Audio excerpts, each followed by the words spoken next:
It's episode 70 of the Author Stories podcast. I am your host, Hank Garner. It's my pleasure to get to bring special episodes to you from time to time whenever there's news to be talked about or special projects that I think need to be brought to more people's attention. This show gives us the platform to do that. And this week, I'm bringing you this special edition, episode 70, to talk about a new project called Tales of the Apocalypse that launched on Friday, November 20th. A group of writers, myself included, got together and wrote short stories based on apocalyptic events that also starred a pet, an animal that was special to the story and to the people in the story. So I'm joined by several writers on this episode and by Chris Pourteau, the editor and curator of this awesome collection, to talk about Tales of the Apocalypse. Please go to hankgarner.com, click on the Amazon banner, do your holiday shopping. It's Thanksgiving week. And when you do, then the show gets a small kickback from that and allows us to keep bringing you great content like this. Thanks for listening. Well, thanks for joining me again for the Author Stories podcast. Today I have a very special episode for you, one that I'm very excited about. I've got a group of writers and other folks on the call with me today. These always make for great listening when I have a group of folks on, these roundtable episodes as we call them. Today, this episode is themed around the new anthology that releases on November 20th called Tales of the Apocalypse. Tales of the Apocalypse is a group of stories brought together, curated, and edited by Chris Pourteau. And these involve end-of-the-world stories or stories about calamity, and they have as a central part of the premise the relationship with a pet. And we'll get Chris to explain that more later, but that's the essence of the project. We also have partnered with a couple of organizations through this project, and one of those is the Military Family Advisory Network. And today on the show with me to talk about that organization, before we get in with the writers, is E.J. Smith. Welcome to the show, E.J. Thank you. Thank you so much for having me. You're very welcome. Would you give us a little information about MFAN to begin with? What is the organization and what do you guys do? Okay, so MFAN, or the Military Family Advisory Network, is a nonprofit, and it was founded out of a need to build community across the military with their families, and even veteran families who are at home and abroad. And we want to connect them with well-informed resources that are designed to serve them. And we provide tools for success for, the service members as well as their families and their children, and connect them with the greater community, and kind of just, put the word out that military families are important and these are the things that matter to them. So we spend a lot of time talking to military families about, what are they hearing? We have a very diverse group of advisors on our board, of which I'm a part. And so we just try to translate the needs of military families in a way that service providers can relate to and find solutions. What are some of the challenges that you guys see on a consistent basis with an organization like MFAN? Well, one of them is, the career transition. So in the past couple of years, we've focused a lot on financial literacy, because a lot of times, folks are in the moment worrying about the day-to-day deploying and training exercises, and not taking that 10,000-foot view towards what happens after your career in the military is over with. And so they've spent a decent amount of time focusing on that. They just released a program called MilSense, which is an interactive program, completely free and online, to help families kind of take that 10,000-foot view of their financials. They've also partnered with the Congressional Youth Award, and that's something to help military youth to, apply, do a service project, and it helps out with college and future educational opportunities. Excellent. So you guys are in the nitty gritty with helping these military families acclimate to civilian life and that sort of thing. Do you ever do pets ever factor into the work that you do with these families? Oh, absolutely. Pets are a huge part of the military family. I mean, everything from, when families get stationed overseas, one of the first questions that comes up is, can I take my pet with me? And wow. What are there quarantines? Are there certain permissions that need to be kind of factored in? Are there breed restrictions? There's a whole bunch of different things. So pets are definitely a part of our conversation. What are some of the challenges that you see when people are deployed overseas? How much of a challenge is it for them to take their pets with them? Well, on deployments, obviously pets can't go. So there's somewhere in that contingency plan, if the service member is married, then the people left at home will have to take on the responsibility of that, which if your spouse works or if you have children that are running all over the place with after school activities, that can be a significant challenge. For single sailors and soldiers and Marines and airmen, pets can be a great companion animal, but they also have to have a plan for when they deploy. So there's different, things like, is your family back home? Mom and dad, are they going to watch your dog? Is there a trusted friend or other relative that can watch your dog? So the community's pretty good about coming together and helping each other out. There's different programs for fostering during deployments and whatnot, but pets are so important to us, and we want to make sure that they're taken care of as well. Yeah, and I don't think that's something that the average civilian would ever even think about. And so it sounds like there might be opportunities for people to get involved that might help in situations like that. Oh, yeah, that would be amazing. I mean, I know a couple of my friends who foster animals and have done that while folks were on deployments and whatnot, and just the peace of mind that gave that service member to be able to focus on what they needed to do, knowing that their dog was well taken care of, or their cat, or whoever. When I met my husband, he had a hedgehog. That's great. So, Tidbit had to be taken care of when he went on deployment, and, we found somebody to do that. So I could just see that Craigslist ad looking for foster family for hedgehog. Yeah. That's great.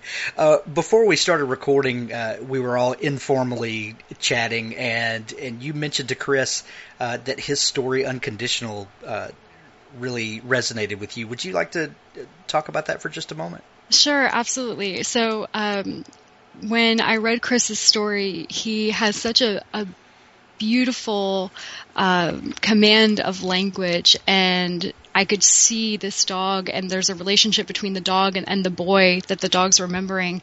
And I definitely had our little, we have a very precocious Corgi Basset mix. That's amazing. He is low and long and full of attitude. But the relationship that he enjoys with my husband, as I was reading that story, I could just see that kind of bond if they had been together, when my husband was little. I can just see that, and even how they are today. I mean, when my husband got home from Afghanistan last time, Danny, that's our little guy, he was just beside himself with joy. So it was wonderful to see and wonderful to read. And, I may have gotten a little misty at points, but that's just me. That's okay. Well, and beautiful is an adjective that gets used for Chris Pourteau all the time. So I can see that. EJ, where can people get in touch with you and your organization and find out how they can get involved with what you do? So we are, the Military Family Advisory Network has a website, which is militaryfamilyadvisorynetwork.org. We're also on Facebook, and that's military, F as in Frank, A as in Albert, at .net, so military FA net, and then we are also on Twitter at mil_FA net. So. Excellent. And you're going to hang around on the call with us for a little bit, aren't you? Yes, absolutely. Okay, hang on a second. I'm going to bring all the authors in. Guys, unmute your microphones, please. And we're back. Okay, Chris Porteau, David Bruns. Present. Jennifer Ellis. Here. Harlow Fallon. Hello. Welcome to the call. We're going to start by, I'm going to introduce Chris, and Chris Porteau is no stranger to the show. He's been on by himself before and on a couple of roundtables. He's a very good friend of mine, and I'm happy to be involved in this project myself, and also happy to host this roundtable to talk about it. Chris, I'm going to start with you. Tell us about you and tell us about this project, how it got started, and kind of this how it's grown to what it is right now. Sure. Well, first of all, thank you for having us on and for supporting the anthology that you're in. Thank you for doing that. You're welcome. Yeah, so I've been an independent writer for a couple of years now. And about a year ago, our friend Stefan Boltz, who was also in the anthology, put up a picture on Facebook. And the picture is of his dog Ember looking down this lonely road in the fall. It's the fall because leaves are all over the road, and it was this perspective shot on the road. It struck me immediately as a perspective shot you would see on The Walking Dead. You know, one of those long, lonely, windblown, empty roads. You know, after the fall of humanity and all that. Except there was a dog in the middle of the road, and he was looking up the road and he kind of looked like he was looking for something. And I can't think of another time when a story just like came and sat in my head. I mean, it just formed immediately what the story was going to be. And it wouldn't, I was like, yeah, I don't have time to write this, but it sounds pretty good. Maybe I'll do it, you know, blah, blah, blah. And over the Christmas holidays, I ended up writing it last year because it wouldn't leave me alone. So I wrote it and I published it last January. With some trepidation because it's not a Disney story. You know, this isn't two dogs kissing over a plate of spaghetti. You know, this is a Walking Dead story that's centered on a dog. That kind of zombie apocalypse kind of story. And I wasn't sure how it would be received because it's not a happy ending kind of story. Not to spoil it, but it's just a realistic Walking Dead kind of story. But it now stands at 50 reviews. Very much the majority of those are very positive. And which I'm going to interrupt. Which is no small feat. For any book, but especially for a short story, to have 50 reviews, that is no small feat. That is amazing. Yeah, I'm very proud of that, and I attribute a lot of that to the fact that the story spoke to a lot of people. And what I mean by that is, you know, the connection of the dog with this boy that he's looking for. EJ touched on that earlier. Thank you, EJ, by the way, for your kind words about the story. It touched a lot of people, and that's reflected in the reviews. So I was very gratified by that, and I thought, well, okay, that was pretty good. That was a pretty good experience, and hey, all these cat videos are very popular on Facebook. Maybe I could do an anthology centered around this theme of animals and how they experience various apocalypses. And so that's where the idea came from for the anthology. And so I contacted some writer friends of mine, including yourself and Jennifer and David and Harlow that are on the call. And I said, well, this is the idea. And we had stories due in middle of August. We had a draft compilation together by the middle of October. And it publishes in a couple of weeks. So, you mentioned the photo that Stefan posted, and you know it really is like catching lightning in a bottle when that idea falls on you, and it's just fully formed, and you just know exactly what you're going to do with it. That's amazing. But then when you watch that happen with someone else, that is a surreal, crazy thing. Like, I remember the day that Stefan posted that photo. And I remembered you commenting, and then I remembered you telling me that, you and Stefan had this conversation, and it's so bizarre to watch that happen, and kind of exciting, and that's not something we get to witness very often. The creative process as it happens, and it has completely shown out that is it was an inspired idea for sure. Yeah, and he was very generous in letting me use that photo for the cover of the short story, which it's still out there on Amazon, but don't buy it because it's in the anthology, and the anthology has a whole bunch more good stories in it than my effort. So, well, sure, but we also have to acknowledge that this is where it started. And in fact, I'm so anal retentive that because that story sort of generated the anthology, I felt the need to bookend it. So I put it as the last story in the anthology. So that's just my OCD shining through. Well, we're going to bring the other writers in the call, and then we'll get some group discussion going. But Harlow Fallon, I have not yet had the privilege of having you on the show before, but welcome to the show. Well, thank you very much. I'm glad to be here. And tell us a little bit about you and how you came to be involved with this project. Well, I'm sort of a newbie writer. I haven't been I've been writing for a long time, but it's only recently that I got up the courage to decide to publish. And I got involved with the anthology actually through Chris, of course. He invited me to be a part of it. He had never heard of me, I don't think. He didn't know anything about my writing, and I asked him to take a look at a different story and see what he thought about it, and he was impressed with it, and so let me say it for her. I was so impressed by her natural writing ability. I was like cutting paragraphs out and sending to other people that have a little bit of influence in the indie publishing business and saying, you need to put this woman on your radar, seriously. Because she's just that good. So she was like one of my first 2 or 3 people I even thought of for the anthology. Excellent. Harlow, where did the idea for your story come from? And give us a little bit of the premise for your story.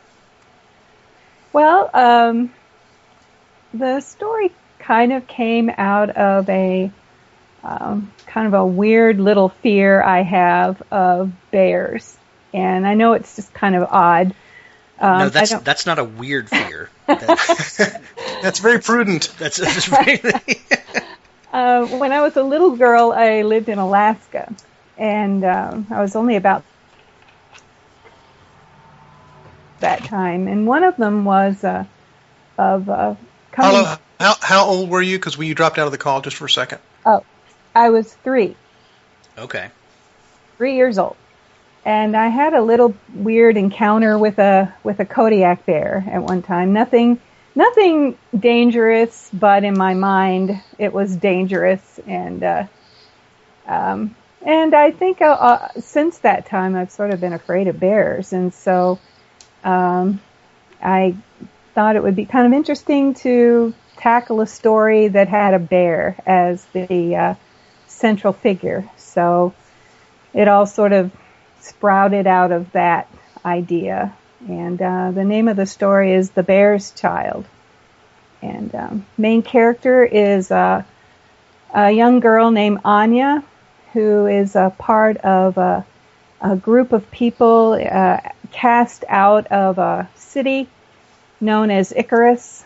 And the city is sort of a perfect place where everything is well ordered and perfect weather, perfect health, perfect everything. But outside of Icarus, everything is anything but perfect. And Anya and her clan have to try to survive against hunters, against weather that is unpredictable and harsh. And in all of that, she crosses paths with a bear who tends to have the same sort of struggles as she does. And so without saying any more, she finds a connection with the bear. And did writing the story do anything for your fear of bears? No.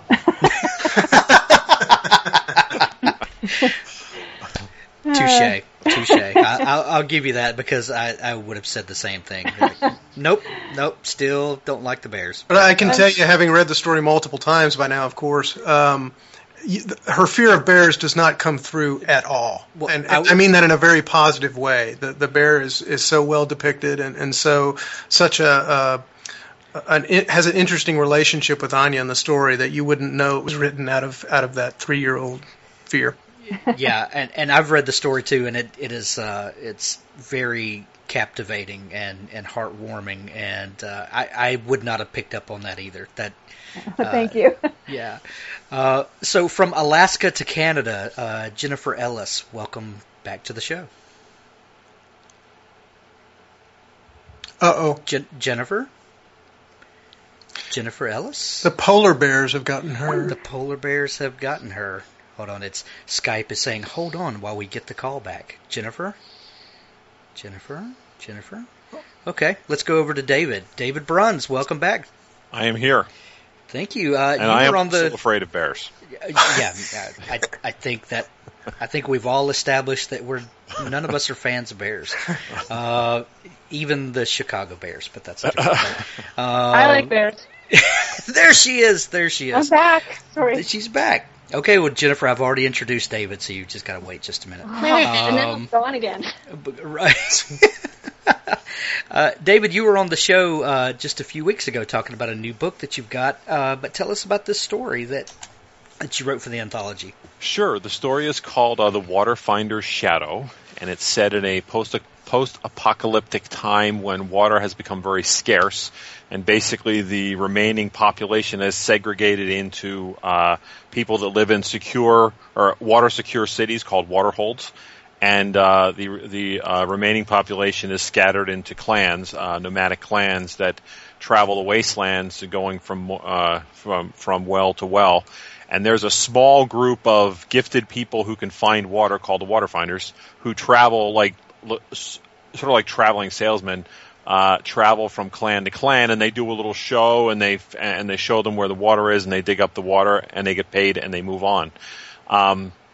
The main character is actually a water finder, and he's got a little secret, and the secret is that he lost his gift a long time ago, and a dog that he met along the way, he figured out that this dog actually knows how to find water, so he sort of teamed up with him, made him part of the act, but dogs don't live as long as people. And when the story opens, the dog is on his last legs, and our water finder, Pollock, is trying to figure out how he's going to get out of Dodge after his best friend passes away. Wow. How long did it take for you to come up with the idea for the story? Was it something that came easily? Did you have some sort of inciting incident that triggered the story for you? So it actually took quite a while. And part of that was when I write a short story, and it's a themed short story, I always talk it over with the family, and I sort of get ideas, and I make a list of ideas. And this one, it really didn't come all that easily, but finally it did, and once it did, I actually sat down and wrote it relatively quickly. I had a redo on the ending. I actually sent it to Chris and showed it to my wife, and she says, "I think this is what should happen," and Chris agreed, so I actually rewrote the ending, and I've gotten good reviews about the new ending. That's great. Jennifer, hi. Tell us about your story. Speak quickly. Yes, I'm not afraid of bears. We have them in our yard all the time, which forces one to be. Harlow won't be visiting you anytime soon. Jennifer? Become accustomed to bears. Hello? Yes, you should start over the accustomed to bears sentence, because we missed the first part of it. Yes, we're accustomed to bears here. We call them forest dogs. So, we see them as Great. It's awesome. seriously. And some people do keep them as pets, although they get arrested for doing that. But anyway, so my story is a story about an old cat and an old man set in Pompeii, and it's mostly a character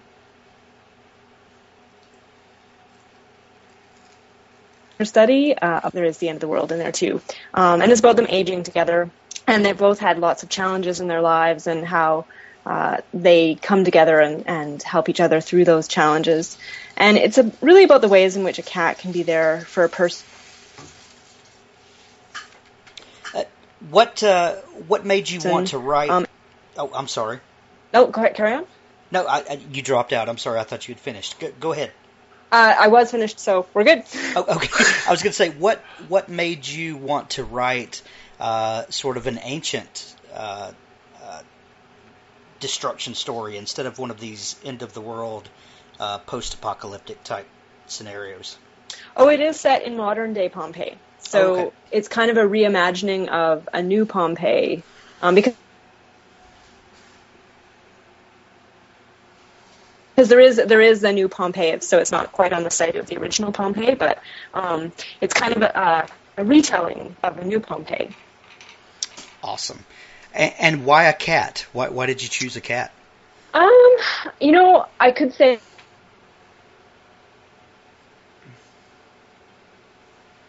I could go with the reasons that are logical. The cat, who I study, and I love cats. I mean, I'm actually more of a dog person. I borrow dogs, I foster dogs. But really, the story just came to me kind of like Chris's did. Chris had told me about the anthology. I had agreed to be part of it. I didn't.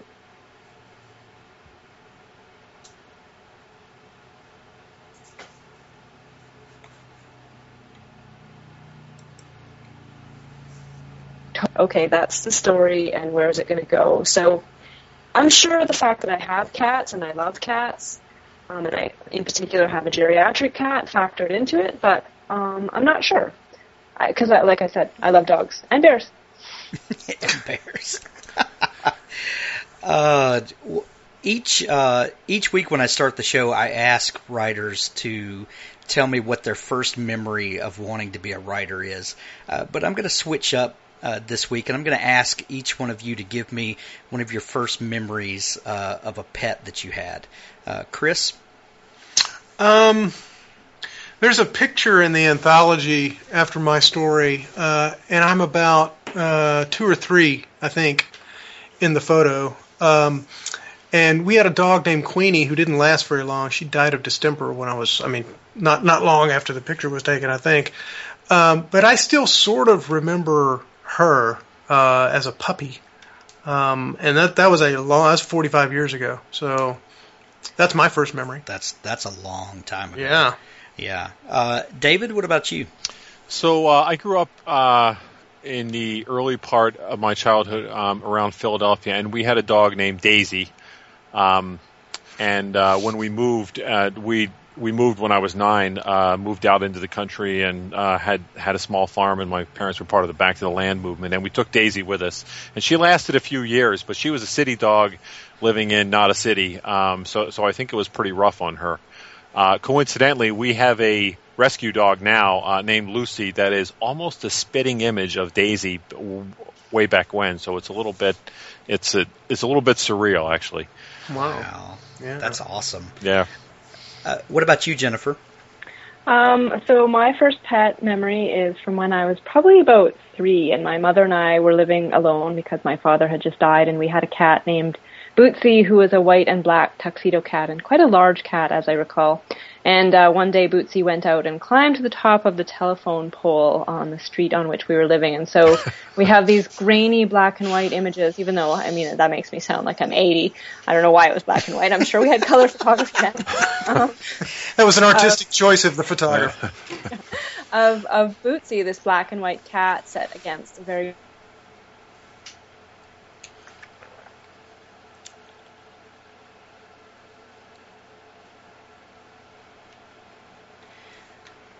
And we've lost Jennifer. Harlow, what about you? What's your first memory? Well, I think mine was probably a cat too. It sounds a lot like Bootsy, actually. He was a black and white cat, and we called him TC for Tomcat. And my dad brought him home one day from work. I don't even really remember where he came from, but my dad got out of the car one day with a little kitten in his hand, and my mom wasn't happy, but I was thrilled. And I've had cats ever since, but TC, yeah, he was the first one. That's great. EJ, what's your first memory of with a pet? Oh gosh, so mine was a dog named Lady, and she was a border collie mix, and I think we had her when I was, oh my gosh, like maybe 4 or 5, and being a border collie, she was a herding dog, so she used to kind of try to herd me around where I needed to go, and when I didn't listen to her, she would kind of tug at my shorts or my shirt or whatever she could get at, and kind of put me where she needed me. So. Oh, that's great. That's great. One of my first memories is I grew up on a farm that had been in my dad's family for several generations, and my grandparents lived in the adjoining property to us, and my granddad, who was probably 50 when my dad was born, he was an old man, but he had this old plow horse that he had for ever, and I was out by the fence where he was, and he bit me on the cheek. And my mom had a little dachshund, just obnoxious dog, and the dog then tried to attack the horse and stayed by me the whole time while I had this bandage on the side of my face from my granddad's plow horse biting me. And I don't that's such a bizarre memory, but that's like the first one is the stupid horse who my granddad loved, and this little obnoxious dog of my mom's that never left my side from that day. It's great story. Crazy. Yeah, it's that should be in a book or something. So anyway, it looks like Clarissa has joined us. Clarissa? Hello. Hi. Welcome to the call. Thank you. I'm sorry about that. That's okay. Technology.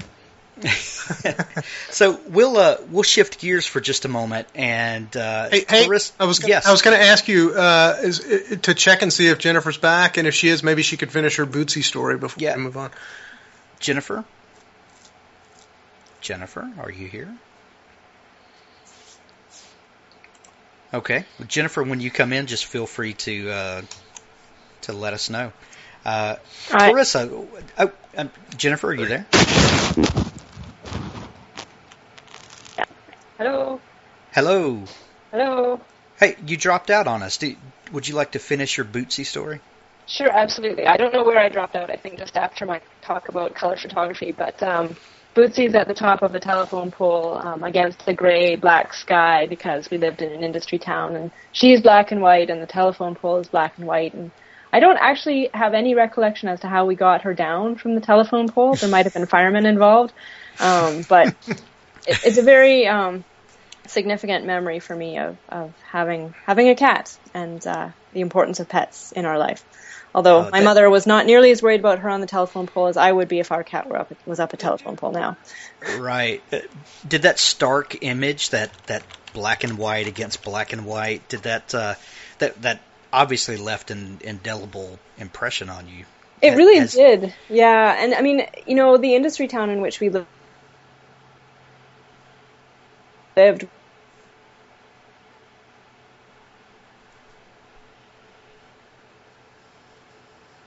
but it was an image of a different lifetime, it seems like, in a way, with this cat just up there against this gray sky. That's awesome. Clarissa, welcome to the group. Thank you for having me. You're welcome. Clarissa, you are here representing Pets for Vets. Could you give us a little, tell us a little bit about Pets for Vets and what you guys do, and thanks for coming on. Thank you. So Pets for Vets is a national 501c3 nonprofit, and our mission is to actually rescue shelter animals, specifically dogs, cats, and other small animals that can then be specifically matched with veterans to help with post-traumatic stress disorder, traumatic brain injury, anxiety, and depression. So all of our animals are actually specifically selected for each veteran that we meet, and then they go through a training process that's unique to that animal, that dog, and that veteran. And then we provide a sort of a welcome package of everything that they need to start their new life together. And each animal is healthy, up to date on vaccinations, spayed, neutered, microchipped. We also provide training and follow-up care for the lifetime of the pet for all of our veterans. Wow, and do you guys have chapters in different areas of the country? How do you connect with veterans? We do. We have 34 chapters nationwide right now, and we're still continuously expanding. So our veterans can connect with us via Facebook or via our website, which is pets4vets.com. And they can apply right online and also get to see where we do have chapters in their area. And so if we have a chapter where they're located, where they live, they can apply online, and then one of our certified trainers will contact them and start the process. I think all of us on the call are pet lovers of one sort or another, and to me it seems pretty obvious what the benefits of this sort of connection would be. But could you explain to us exactly kind of where the idea for this came from, and what it is that you've witnessed in connecting these vets with pets? Wow, that's a very full question. I'm sorry. So I actually, Pets for Vets, the idea came, I was doing some work with my dog at a local VA. We were working on a therapy dog program there. And my dog, he's such a ham. He just loves the attention, and he knows how to interact differently with everybody that he meets. And so I would see the faces of the veterans light up as they would meet him and pet him, and he would help them, whether it was with physical therapy or just kind of laying next to him. And I started to get the question, can I take him home? And started me thinking, well, why is therapy only 1 hour once a week inside the walls of the VA? Why can't I do something about this? And I'm an animal trainer. I've worked with, all kinds of animals, exotic animals, dolphins, elephants, stingrays, turtles. And so I knew, how to work with these dogs. And I also knew the plight of rescue animals, that about 4 million animals across the country are euthanized each year. So I figured, why couldn't I use my skills to find the right animal, the right dog for these veterans, and then provide the training for the dog and for the veteran, and that would mitigate that initial sort of stress of getting a new pet when you're not quite sure what to do, or maybe you don't pick the right pet that fits into your lifestyle. I figured I could kind of ease that transition period.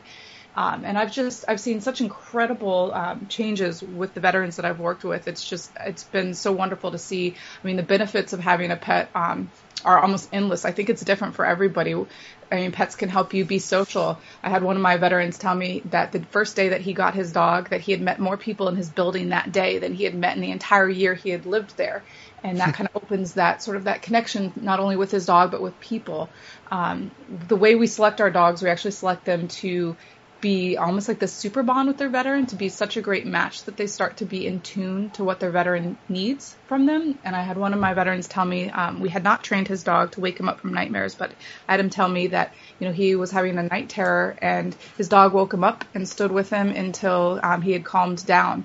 And that was that sort of intuitive connection that we had facilitated through the way that we, select and make these matches with our veterans. And I mean, there's been all kinds of reports. Our veterans have said they're not really as dependent on their medication, less of a need to go to the doctors, just incredible changes. Wow. You mentioned that you're very careful about the way that you match up these animals with vets. What is that vetting? That's a poor choice of word. But what is that? But no pun intended. What is that vetting process like, and how do you know that there's that connection? So our process is very extensive. So we meet our veterans first, and we interview them. We find out what it is that they're looking for in their companion animal. We find out kind of their lifestyle, what it is that they're doing, what it is they need. And then our skilled certified trainers will go to the rescues or the the shelters and look for an animal that will actually fit into their lifestyle and be a really good match. And so it's really up to our trainers to do that evaluation process to find the dog. And we're looking for animals that are really in tune to their humans, to humans in the environment. We're looking for that highly social dog, companion animal. And also we're checking out that energy level to see how that matches, size, everything, to make sure that it's going to be a good match for that veteran. And then the dog will spend time in the home of the trainer. And so the trainer is teaching them some of the basic things that they need to know, and also making sure that they'll fit well into their new home with the veteran. I like the idea of a companion animal, because these animals obviously become part of the veteran's family and part of their daily existence, I'm sure. Do you notice that any particular breeds that respond better to this type of relationship, or is it just different people require different needs, and then different sorts of animals meet those particular needs? Yeah, I wouldn't say that it's a specific breed at all. It's really more of a temperament, and you can find that temperament in any of the breeds, mixed breeds, purebreds.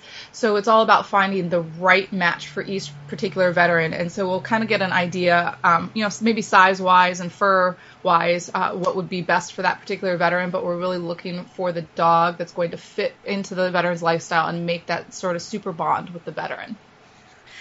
And you work with shelters as well? We do, shelters and rescue groups. Yeah. So tell me about that relationship, and how do you feel that Pets for Vets has been a good fit to work with those organizations as well? We've had great relationships with the shelters that we've worked at. So all of our chapters have relationships with their local shelters, because we get all of our animals locally. So I can speak for the ones that I've worked with. Really great relationships, and they love having us come in and look for animals, because it helps them with the overpopulation crisis that's going on right now. And I don't think that a lot of people are really aware of the population problems at a lot of our shelters, and that literally a lot of these places are overrun and really need the help of people adopting these animals and bringing them into their families. That's a great thing that you guys are doing. Thank you. So Clarissa, if you would. I asked everyone else a few minutes ago what their first memory of having a pet, or the first memory of a pet being involved in your life. Would you like to share yours? Mine's sort of twofold. I remember tricking my parents into allowing me to get my first pet. We moved across the country, and they had told my brother and I that we could each get something for the move. And I remember he had picked out a Walkman, and I decided I wanted a cat. And so they couldn't tell me no, and I got my first cat. And she was actually where I first started training. I taught her using treats, how to sit, come, beg, stay, and follow, and we'd play peekaboo. And I think that's where it all started, and her name was Snowball. So which one did your parents spend more money on, food for the cat or batteries for the Walkman? Oh, it was definitely the cat. She was a rescue cat, and she needed some medical attention when we first got her. That's great. That's great. Clarissa, how can those of us that are not plugged in very closely with the military community, how can we be involved with Pets for Vets and this great work that you're doing? Well, check us out on our website. That's petsforvets.com, and we're always looking for volunteers and for donations. And so check to see if there's a local chapter in your area. We also have a lot of people who don't live near local chapters and kind of put on fundraisers, maybe online fundraisers or things together, and can help donate to Pets for Vets. And also getting that word out and letting people know that there is a program like this, and to let veterans know that they can find us.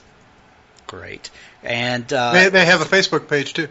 We do. Yes, they do. Yes, they do. And I am going to put a link to the website and the Facebook page in the show notes so that everyone can just click over and go find that. And until the end of the year, $1 from each book sale of Tales of the Apocalypse is going to benefit Pets for Vets. Chris, come into the conversation here for a second and tell us about that connection and feel free to bring David in. I know this has been kind of a joint conversation between Chris, David, and Clarissa, and talk to us a little bit about that connection. Sure.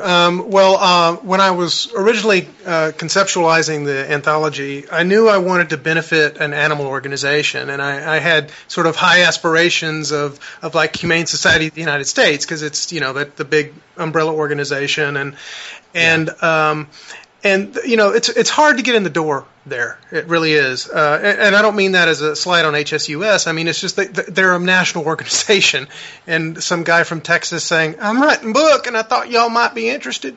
You know, it just doesn't necessarily get us in the door. And so David kind of volunteered to take on the marketing mantle for the anthology, and being a veteran himself, he said, "You know, I know of this great organization, and I'm going to turn it over to him to explain that." Sure. So marketing mantle, that sounds very impressive. You're not getting raised, I'll tell you that. Yeah, well, I'm pretty sure you have to be custom fitted for a marketing mantle, exactly. Don't you? This is what I'm thinking. So when Chris invited me to be part of the anthology, I got really excited after I gave him my stories. This is in like the August-ish, early September time frame, and I really liked what he was doing. And we all know how hard it is to market a book, so I offered to help him out, and he pitched me this idea that he really wanted to go to an animal rights organization. Pets for Vets has been on my radar for a while as an organization that I'm really in favor of. I am a veteran. My brothers are veterans. All of our wives are all veterans.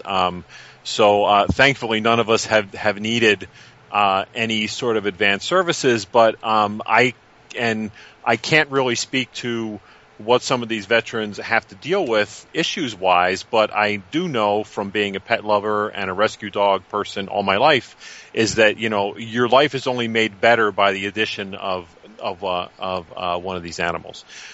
So I sort of pitched it to Chris and you know, reached out to Pets for Vets right away, and they were very receptive. So, you know, within a couple of weeks, we were having meaningful conversations, and then Chris and I were trying to figure out a way to sort of market this and really generate enthusiasm for the cause and for the anthology. Excellent. My father's a military vet. He was in the Air Force during Vietnam. My wife's dad also served during Korea, and we both have uncles and great uncles that were in World War II. I very vividly remember going to visit a great uncle who fought in Europe during World War II and refused to talk about the war. He just said that there were horrible, horrible things that happened. But he had a beagle that made every step that he did, and they would take these walks every afternoon, just he and his beagle. And he would come back, and he said, I remember him telling me, if this dog could ever talk, he could tell you all the stories that you wanted to hear. So there's just something about the relationship with an animal that I don't know. There's a deeper connection there, and the unconditional love there is something that I'm glad that there's an organization like Pets for Vets that realizes this need, but also realizes the deep connection that can happen with an animal, and that they're there to help fill that void and bridge that gap. So thank you, Clarissa. Thank you very much. Yeah, one of the things I wanted to say was, you know, when Clarissa was talking about how they match the pets to the vets, you know, it's all about the relationship between the two and the healing power of that unconditional love, and just, you know, that head on your lap when you're sick or when you're feeling down or whatever, and like you said, the ability to talk to somebody who's not going to judge you or talk back or feel the need to say anything, really. And that's I'm bringing that up because that's a theme throughout the anthology, and I just want to focus on one story. There are many stories in the anthology that are like this, but there's one story by Nick Cole called Tomorrow Found, and the story is set in his Old Man in the Wasteland book universe. It was a very popular book, including among veterans. I used to read some of the reviews right after I had read it. And it affected a lot of people. He's an excellent writer, and the story was compelling. And so this short story, Tomorrow Found, is basically centered around this salvager in a post-nuclear apocalypse. And he has seen so much death and destruction and just ashes and burned out buildings and bones, and he's on a quest to find yesterday. That's all you know. He's on a quest to find yesterday, and I'm not going to really give anything away, but he's sitting at a campfire one night near a gorge, a deep gorge, and he's just about had it. He thinks the gorge is just about deep enough that if he jumps, he won't survive, and he's seriously considering doing that. When a mother of a puppy who has taken him from the pack because the pack will kill him because he's a runt, is in the shadows, and she nudges the puppy forward, and the puppy comes forward into the firelight, and the two bond in the story, and just having the puppy to care for, and this young life that kind of wobbles around from time to time and squeaks, and what puppies do, and that brings hope back to the protagonist in the story, and it's that kind of relationship. And Nick is an Army veteran himself, and so that kind of relationship is what I think Pets for Vets accomplishes for the veterans that they reach out to. And so I wanted to make that connection. It's all throughout the anthology, that kind of relationship. Hey, Chris. That's wonderful. Sorry. No, go ahead. I was going to say, can I jump in? Because, I was telling you guys a little bit earlier about how, my dog and my husband, they kind of have this bond. And as I was listening to Clarissa and Chris speak, I was thinking about, when my husband came home from Afghanistan, even just things like having that timeline, or your sleep cycles are off, and so sometimes he wouldn't be able to sleep, and I would wake up and I'd go into the spare bedroom, and he'd be, cleaning gear or sorting things, and Danny would be right there with him, because the dog doesn't care that it's 3 a.m. on a Tuesday. He doesn't have to get up and go to work the next day, kind of thing, Right.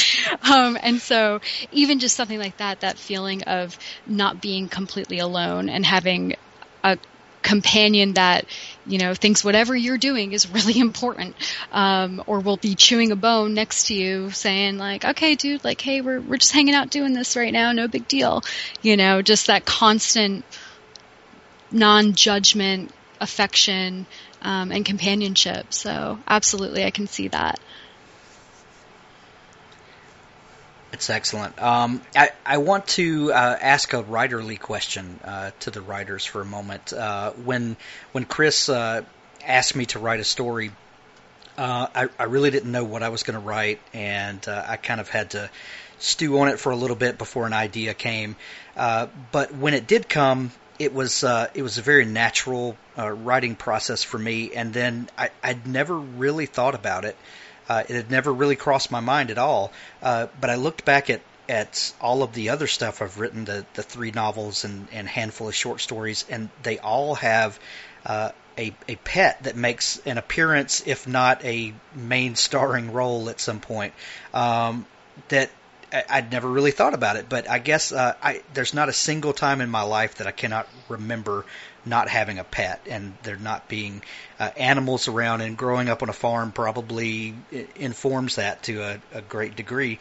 But when you guys started writing your story, was it difficult to weave this animal character in, and was that something that you had to shift gears from normally, or did it come very natural? Chris, what about you? Well, since my story is all about the dog, right. It was kind of essential that I sort of get into his head. So, no, but, your point is well taken. As you're talking about that, every major story that I've written, even the minor stories that I've written, I can't think of an exception where there isn't a dog. Isn't that crazy? When you it's something that I never even thought about, but then, that's. I think that's great that you have the same experience as me. Yeah, well, we joke together all the time, for the people that don't know, that Hank and I are twins, and that's just one more example of that, I think.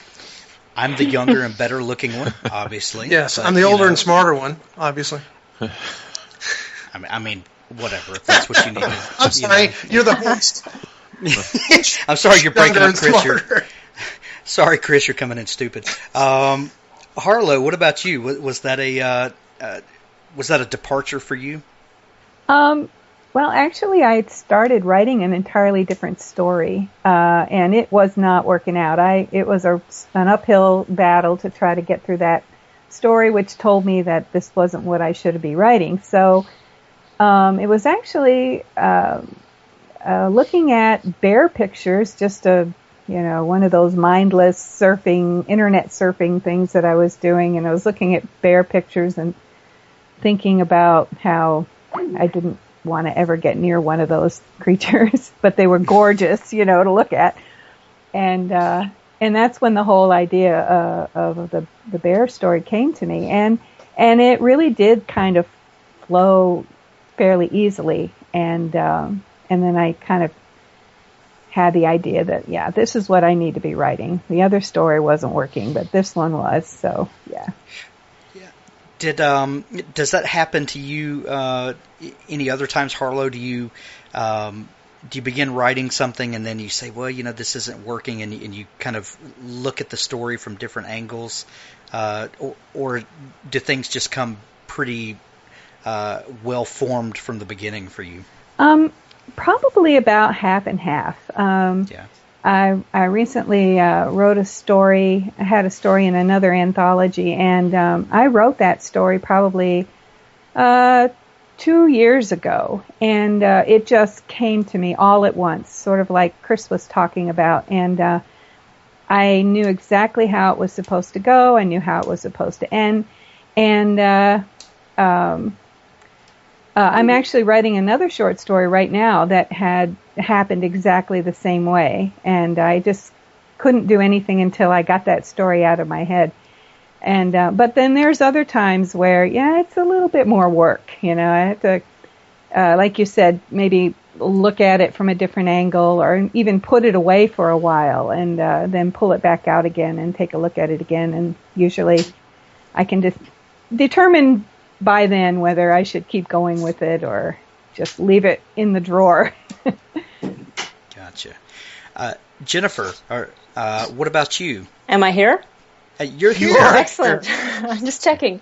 Animals are central to all the stories that I write. In fact, in my longer novel, In the Shadows of the Mosquito Constellation, I claim sometimes that the horses and dogs are equal characters to the humans. And that's happened without... Oh, dear. Hello? Okay, now you're back. You're back. Good. Sorry. When did I leave off? Right after Mosquito Constellation. Oh, horses and dogs. You said the horses and the dogs were central. Right. Yes, and if I think of all the stories that I've loved throughout all my life, they're often stories where animals are integral characters in the story, right? Like, and I'll make myself...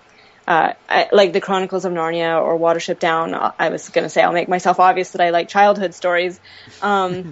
But, to me, animals are critical characters. Now, writing from the point of view of an animal is very different from having animals in your story. And that's where it got a little bit more challenging for sure for me, because I think the first or one of the few stories that I've read recently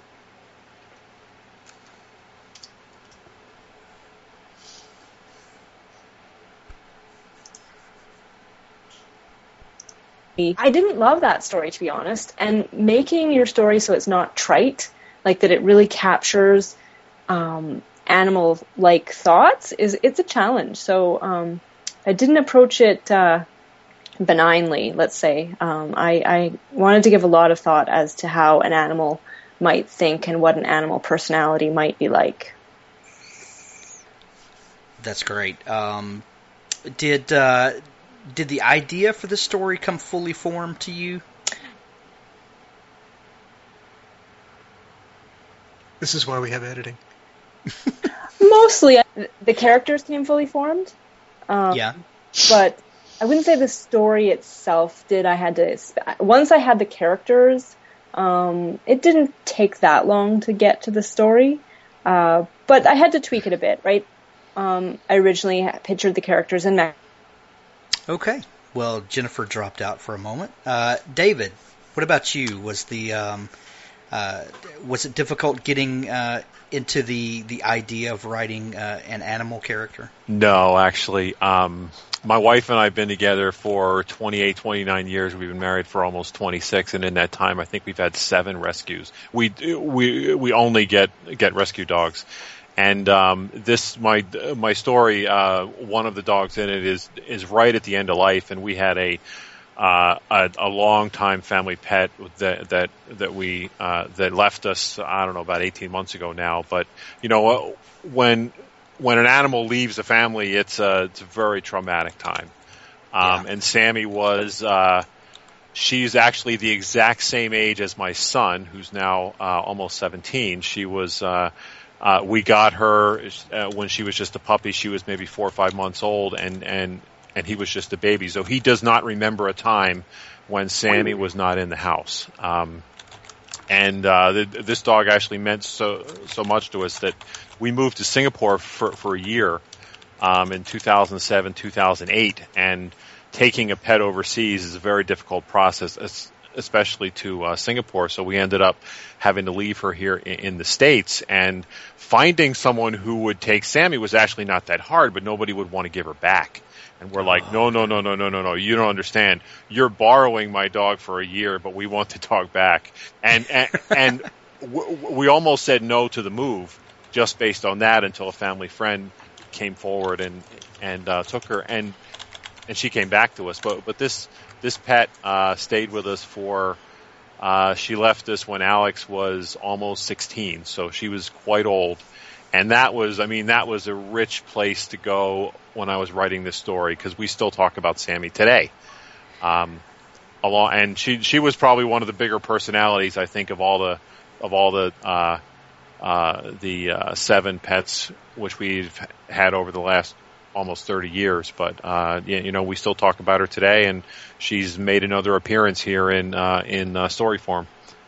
That's great. We have, full-blown funerals for dogs at my house. Yeah. We've been in this house 10 years, and if we ever move, it's going to be traumatic because of pets that are buried on Pet Hill out here. But Chris, why don't you tell us a little bit about some of the other stories in this collection? So we've got David, Jennifer, Harlow, you and me on the call, but we haven't talked about your story, Hank. Oh yeah, I wrote a story for this, and it's mine is very weird. But when Chris asked me for a story, I had to really think about it for a while, and I think I even pitched a couple of ideas to you, and I said, what about this? And I was like, nope, I don't know about that. No, nope, and so I just, I couldn't really settle on anything, but zombie apocalypse is not exactly my wheelhouse. It's just not what I normally do. So I said, I really want to do something different, and I said, I'd like to do kind of a mythical, thing, and so I got to thinking about some, destruction stories, and we have our youngest son is named Noah, and I was just thinking one day, I was like, well, there's this whole Noah's Ark story, and that's a worldwide destruction, in the lots of animals in that, lots of animals in it, and I said, what, I bet I could do something there, and so then from there, I got to thinking about all of the different cultural myths that are kind of associated with that, or associated with stories that resemble that. Each culture around the world, I can't say every, but a good portion of cultures around the world have some sort of, massive destruction myth, and most of those are centered around floods and that sort of thing. So it just I started kind of adding layers to that, and one thing I'd never really seen was a story from the perspective of the people that were killed. And so I said, I want to take this very familiar story, I want to kind of spin it around, and then I want to have a pet or an animal that is very close to one of these characters. And so the story Kina's Lament started just kind of forming out of that. So you've got this mythical creature who is half angel and half human, for lack of a better term, or some cultures might call that one of the star people that came down and intermingled with humans. And so you've got this hybrid being who is not quite human, but not quite something else, and this worldwide destruction that's going on, and this pet who he dearly loves, and them going through this worldwide destruction event, and so that's my story. Yeah, and your story is a good example of the variety that's in the anthology. I mean, most of the stories are set in the future in some sort of future apocalyptic scenario. Stephen Seville's story, it's called Ghostlight, is set shortly, very, very shortly after a nuclear war. It's sort of the Russians, U.S., they all fire missiles kind of thing. Believe it or not, the Russians still have missiles. And so so this guy lands on a plane full of people after the missiles launched. So they were in the air when it was all happening. And he and a few of the passengers, they land in Scotland, actually, and then start a trek across England, trying to head back home. And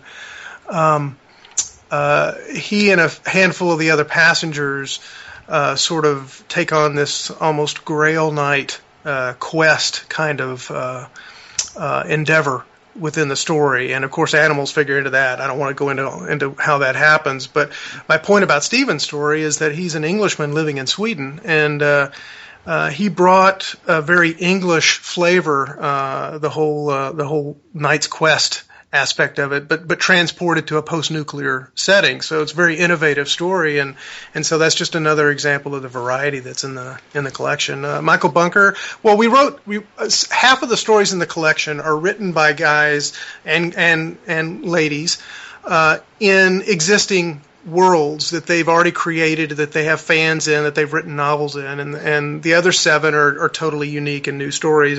And Michael Bunker wrote a story set in his world of Pennsylvania, a best-selling Amish sci-fi world of Pennsylvania. I already mentioned Nick Cole's Wasteland Saga. David Adams from Australia wrote a story set in his Symphony of War science fiction universe. Who am I missing? Edward Robertson wrote in his best-selling Breakers series, which is a series about a pandemic that's then exacerbated by an alien invasion. That's a apocalyptic universe. It's a very popular. So we had a lot we had half of the stories set in these fan-loved worlds and half the stories in unique environments, and they're just really very varied and a wide range of authorial talent and thematic content, and every single one of them deals uniquely with an animal or a group of animals in some way. So it's just a really unique collection of stories, and I really enjoyed working with all the authors on their stories. As the editor and the curator of these stories, how do you go about laying out the book and arranging the stories and the staging of those? Is there any rhyme or reason to that? Yeah, of course. You try to balance the stories that are in the anthology out. I would have liked to have had more female writers, but I couldn't actually get them interested in the anthology. So I've got I try to balance out the male writers with the female writers. I try to balance out, in this case, another unique aspect of this anthology. I was like, okay, I can't have 3 sad stories in a row. So I had to balance out, some of the sadder stories with some of the happier stories. So they're not all sad? They're not all, no, of course not. No, of course not. And even the sad stories, I mean, every single story deals in some way with the character of the animal protagonist in the story. And even the sad stories will have you hugging your animals, not because you're glad they're not dead, but because you respect and you love them as much as you do because of the character that you just read about in this story and is in your own pet. So yeah, there's always considerations like that.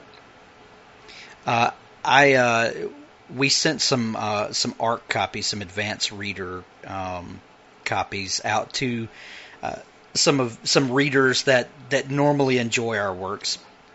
And I got an email. I'm trying to pull it up on my phone. That's why I'm kind of stalling for a second. From a reader, and she said, and I'm just going to quote this. Damn it, Hank, you made me cry. So, and as a writer, that's one of the best compliments you could ever get. When someone says that you actually got to them and that they cared about your characters. So I love that, and reading through the other stories in the collection. Man, this is just a fantastic collection. You get some anthologies and there just doesn't seem to be any cohesion, and it just seems like a random collection of stories, and this is not one of those. This whole thing is just I'm really proud and really excited I agree to be with these folks. Yeah, I agree. The editing was excellent, I thought. I mean, it was all right. No, it was excellent. And yeah, for those of you that are writers, look up Chris Porto, because his schedule is going to be full. I guarantee you, pretty soon as editor, and that may be more than he wanted to take on, but it's the truth. Go ahead. Well, I was just going to say, David was and we've talked about this, but David was the one that found Pets for Vets, and we could not have found a more synergistic organization to reach out to. I mean, the themes in the stories and the relationships between the animals and the humans in the stories, the healing that goes on in those stories. I mean, if we hadn't reached out to Pets for Vets, somebody would have connected us somewhere, I think, because there's not a better match out there. Yeah. And the collection goes on sale November 20th. Well, it's on sale now for pre-order, but yes, as far as being released, it'll be released on November 20th. And that's obviously the Kindle edition. There will be a paperback edition and an audiobook edition as well. Excellent. So the audiobook, do we have an idea of when that will be released? Not really. We hope it'll actually come out on the same day as the paperback and the ebook, but we're working with the voice talent now to get it all recorded, and then you have to go back and check that against the story and do pickups when he made a mistake or whatever, and so that's a little bit more longer and involved process. So we'll just have to see how that works out. But we're hoping to have it very soon after launch day, if not on November 20th. Yeah, but just the listening audience, keep that on your radar that there will be an audio companion to this. I can't wait to hear that. I can't wait to hear these stories come to life in audio form. It's going to be amazing. Harlow Fallon, thank you for coming on the show today. Where can people find you and follow your work? They can find my work on Amazon.com, on my Facebook page, and I have a Twitter page, but I don't really do a lot with that. But mostly Facebook, I think. That's where I'm active. Do you have anything coming out soon other than this anthology? No, not in the near future. I'm working on a novel and a couple of short stories. Might be coming out sometime in 2016, but not right now, though. Great. Jennifer Ellis, what about you? What do you have coming up, and where can people find you? I can be found at www.jenniferellis.ca on Facebook and on Twitter and on Amazon. I have the third in my middle grade series coming out on November 17th.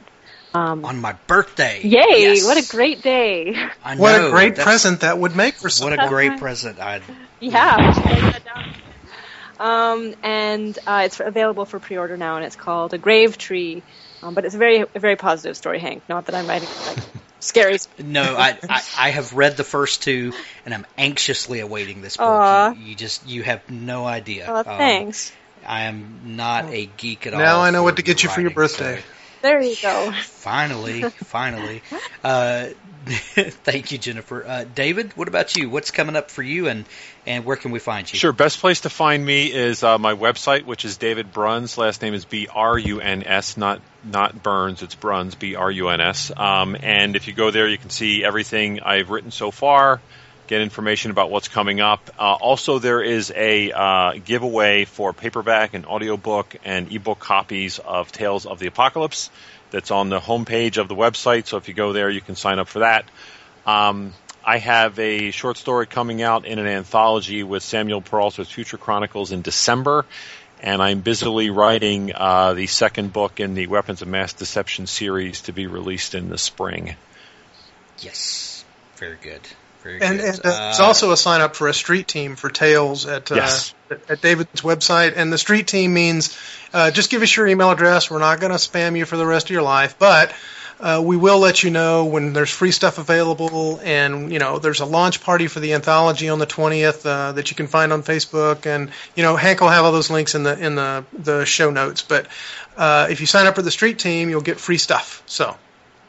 Yes. And what about you, Chris? Where can people find you and what's coming up with you? Okay. Well, my website is chrisporteau.thirdscribe.com. Porteau is spelled Pourteau. And what's coming up? Well, after I sleep for a week after this thing launches, I'm going to start on a new sci-fi series that I'll just give you the quick and dirty on it. Is basically about 150 years in the future, and it looks at the life of a geriatric enforcer for the mob in the future who happens to have Alzheimer's. So it's going to be an interesting story. It's going to be great. Oh, man. E.J. Smith, where can people connect with you and your work? Oh, well, you can find me on Facebook, and so that's just E.J. Smith. I'm fairly easy to find on there. And then, of course, for MFAN, it's the Military Family Advisory Network.org, and we also have the MFAN Facebook page. Great. Clarissa, what about you and Pets for Vets? You can find us on our website at petsforvets.com, also on Facebook, which would be /Pets for Vets Inc. That's INC. And you can look for our YouTube channel. We're all over social media. Excellent. Thank you all for taking time to come on the show today. Hank, can I say one thing? Absolutely. Clarissa, I just want to thank you and Ann and everybody very much for letting us adopt you, pun intended. Because it's just been a fabulous relationship. You guys have been great, and we couldn't think of a better organization to benefit. So thank you. Well, thank you very much for including us. We feel honored to be a part of this. Excellent. And we encourage everyone to go pick up their copy of Tales of the Apocalypse and also visit these very worthy organizations and not only give them some moral support, but please donate to them and support any way you can. Thanks, guys, for being on the show today. Thank you so much, Hank. Thank you.